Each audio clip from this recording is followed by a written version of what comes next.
আমি কুমিল্লা থেকে বলছি। আমি ফরিদ আহমদ মিয়াজি। আমি একজন ক্ষুদ্র শেয়ার ব্যবসায়ী।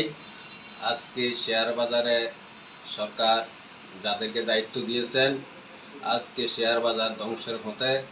আজকে যারা ক্ষুদ্র ব্যবসায়ী শেয়ার বাজারে, বিশেষ করে যারা রিটায়ার্ড পারসন এবং বিভিন্ন শ্রেণীর লোক ব্যবসায় জড়িত, তারা আজকে এই শেয়ার বাজারে ধ্বংসের কারণে এবং তারা আজকে পথে পথে ঘুরছে।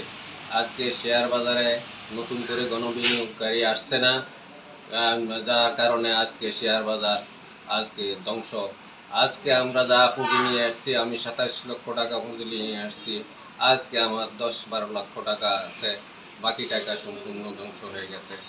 আজকে এই বাজারে যারা বিনিয়োগ করছে, অনেকে বহু পর্যন্ত চলে গেছে এবং অনেকে আজকে পথে পথে ঘুরছে।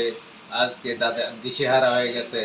আজকে ফ্যামিলির কাছে কোথাও তাদের স্থান নাই, যেহেতু যে পুঁজি নিয়ে আসছে, কেউ জমি বিক্রি করে আনছে, কেউ ধার করে নিয়ে আসছে, লোন করে নিয়ে আসছে এই ব্যবসা করার জন্য। আজকে পৃথিবীতে বাংলাদেশের মতো এমন বিনিয়োগ শেয়ার বাজার আর কোথাও নাই, যেখানে শুধু যারা নিয়ন্ত্রণ করছে, সরকার যাদেরকে দায়িত্ব দিয়েছেন, দায়িত্ব হওয়ার পর তারা যে কথা বলে, কথা এবং বাস্তবতা এবং প্র্যাকটিক্যাল অ্যান্ড থিওরিক্যালে বহু ডিফারেন্ট। তাদের কথায় কোনো কাজ হচ্ছে না।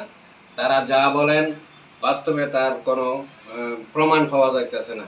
আজকে দিন দিন আজকে বাজার শেষ হয়ে যাচ্ছে। আজকে যারা যে শেয়ার ছিল 200 টাকা, আজকে শেয়ার 100 টাকা। যে শেয়ার ছিল 50 টাকা, এই শেয়ার হয়ে যাচ্ছে আজকে 20 টাকা। এমনিভাবে সবাই আজকে আমরা আতঙ্কিত। যারা আছেন আজকে শেয়ার বাজার অফিসে আজকে শূন্য, লোক আসে না, এখানে কেউ বিনিয়োগকারী আসে না। তারা আজকে পথে পথে ঘুরছেন, দিশেহারা হয়ে গেছেন। পরিবারের নিকট পর্যন্ত তারা আজকে নিঃসঙ্গ হয়ে গেছে। তারা আজকে খারাপ চোখে পড়ছেন। ফ্যামিলি তাদেরকে আজকে ঘৃণার চোখে দেখছেন, সমাজ বন্ধু বান্ধব ঘৃণার চোখে দেখছে। আজকে এই বাজারে যারা আসছেন, সবাই এই অবস্থার কারণে আজকে এলাকার যারা মানুষ আছে, এলাকার জনগণ বলে যে শেয়ার বাজারে গেছে, শেয়ার বাজার জুয়া, এটা শেষ করে দিছে। আজকে এই অবস্থাগুলো আজকে আমাদের সরকারকে এবং যারা দায়িত্বে আছেন তাদেরকে বলছি, অতি সহসায় আমাদের এই পরিবর্তন আনেন। আপনারা পারেন এবং চেষ্টা করেন এই বাজারকে নিয়ন্ত্রণ করার জন্য।